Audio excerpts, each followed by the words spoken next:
Jacó escondeu Diná com medo de Esaú querer casar com sua filha. Onde estava Diná quando Jacó posicionou sua família para receber Esaú?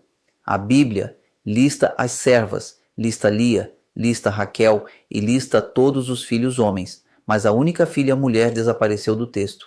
Jacó a escondeu. Mas o problema não foi apenas esconder a filha, o problema foi esconder a verdade. A palavra de Deus diz: seja o seu sim, sim, e o seu não, não.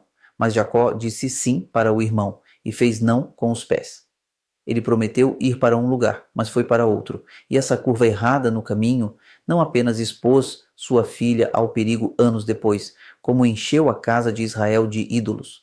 Você está seguindo o caminho que prometeu a Deus? Ou você virou a esquina e estacionou em Roma?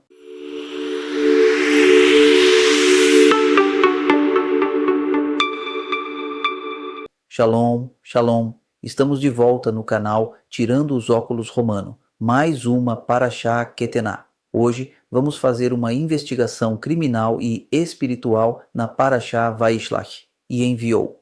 Vamos analisar os movimentos de Jacó, o silêncio sobre Diná e as consequências devastadoras de uma liderança baseada no medo e na meia-verdade. Abra a sua Bíblia em Gênesis capítulo 33, a partir do verso 1. Levantando Jacó os olhos, viu que Esaú se aproximava e com ele 400 homens. Então passou os filhos a Lia, a Raquel e as duas servas.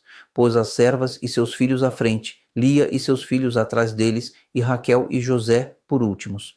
E ele mesmo, adiantando-se, prostrou-se à terra 7 vezes até aproximar-se de seu irmão. Gênesis 33, 1, 3. Jacó vê Esaú chegando com 400 homens. Ele organiza a comitiva. Ele coloca as servas e seus filhos na frente. Depois, Lia e seus filhos. E por último, os mais amados, Raquel e José. Mas onde estava Diná? Ela era filha de Lia. Ela deveria estar no segundo grupo, mas o texto não a menciona. Os sábios hebreus, olhando para essa lacuna no original, sugerem que Jacó a ocultou. Alguns dizem que ele a trancou em um baú. Outros dizem que ele a manteve dentro da tenda coberta, na verdade não importa como. A questão é, por que Diná não aparece no texto? Talvez Jacó teve medo de Esaú se interessar por Diná, mas por que tanto medo? Diná era apenas uma criança. Vamos fazer a cronologia. Jacó ficou 20 anos com Labão. Ele casou após 7 anos. Os filhos nasceram em sequência. Diná foi a última a nascer de Lia, logo depois de Zebulon. Nesse encontro com Esaú, Diná teria, no máximo, uns 6 ou 7 anos de idade. Então, por que Jacó teria medo de Esaú pedir uma criança em casamento? Porque Jacó conhecia o caráter de Esaú. E ele conhecia os costumes do Oriente Médio antigo. Casamentos e alianças eram contratos feitos muitas vezes na infância. Esaú era um colecionador de mulheres. Ele já tinha mulheres hititas que eram amargura de espírito para Isaque, seu pai. Ele tinha uma mulher ismaelita. Abraão fez questão de uma filha de seu povo para casar-se com Isaque, mas Esaú não tinha o mesmo cuidado. Jacó pensou: se Esaú vir que eu tenho uma filha, ele vai exigir um contrato de casamento para selar a nossa paz. Ele vai dizer: quando ela crescer, será minha.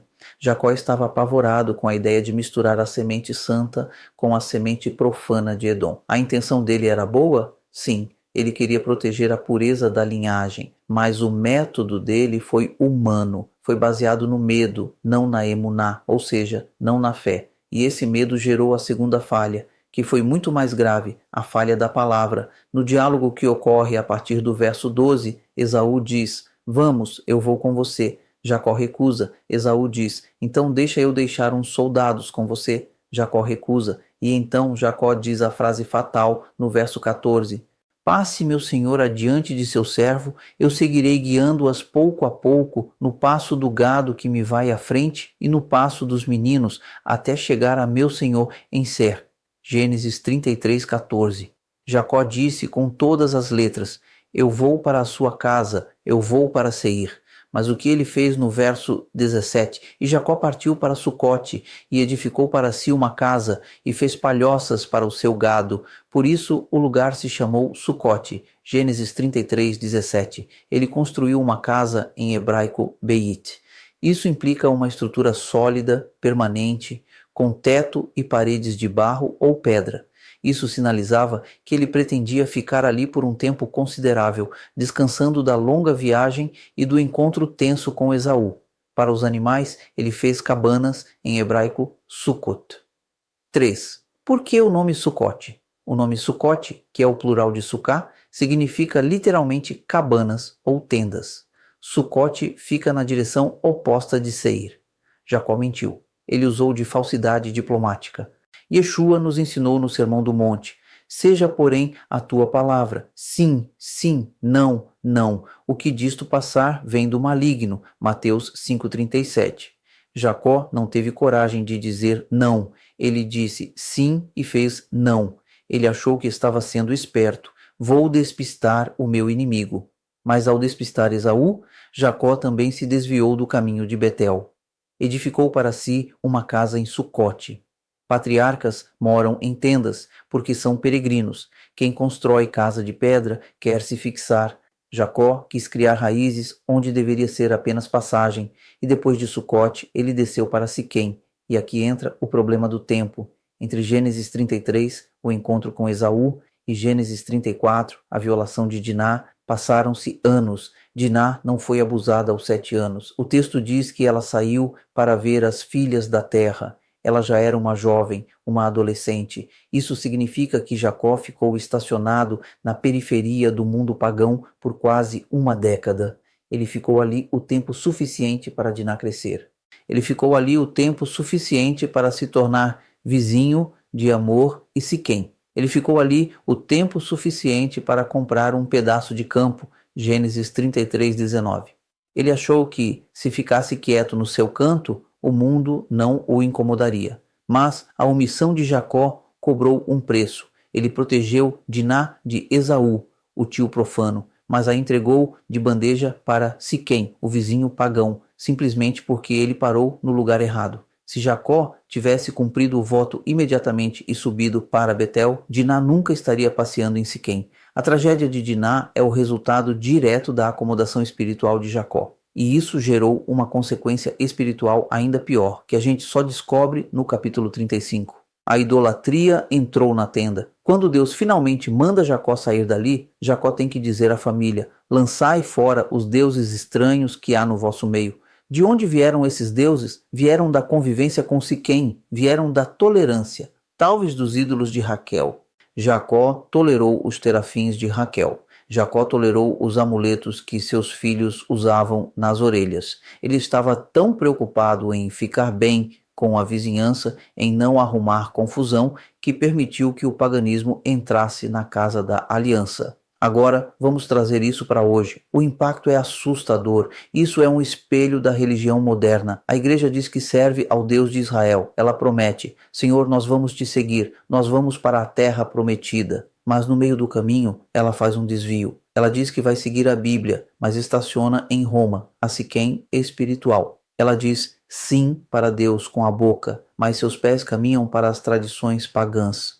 Ela constrói casas, denominações, impérios humanos, onde pela comodidade ela aceita tudo. Ela já está na igreja, ela sabe que a Bíblia diz para ela honrar o sábado, mas aquela casa de oração não guarda. Muitas vezes faz o contrário, sobrecarregam o sábado e tornam um dia cansativo. Então ela quer paz, ela não quer questionar, ela não quer ter que levantar a sua tenda e procurar um lugar onde a Bíblia é respeitada. Ela se acomoda. Ela não vive em tendas, ela edifica uma casa na Siquém espiritual. Ela quer ser amiga do mundo, ela quer ter boa vizinhança com a cultura moderna. E o que acontece? Os filhos e filhas da igreja começam a sair para ver as filhas da terra. Eles começam a namorar o mundo. Eles absorvem os deuses estranhos, o materialismo, a imoralidade, as festas pagãs disfarçadas de culto, Natal, Páscoa de Coelho. E a liderança? A liderança faz como Jacó, fica em silêncio, fica passiva.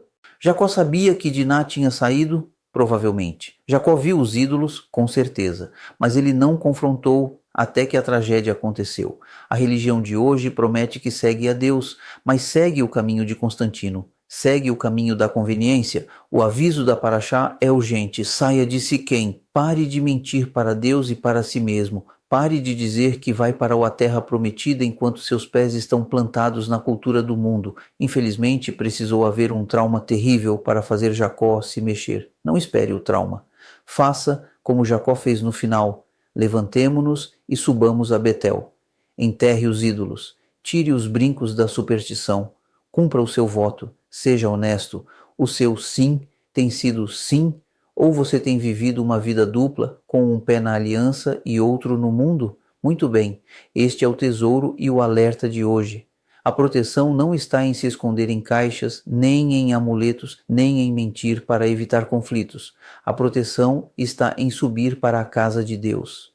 Se você quer parar de errar o alvo e quer sair da estagnação espiritual, se inscreva no canal e ative as notificações. E me diga aqui nos comentários, você sente que a igreja moderna está acampada perto demais do mundo? Vamos continuar essa conversa. Shalom, shalom.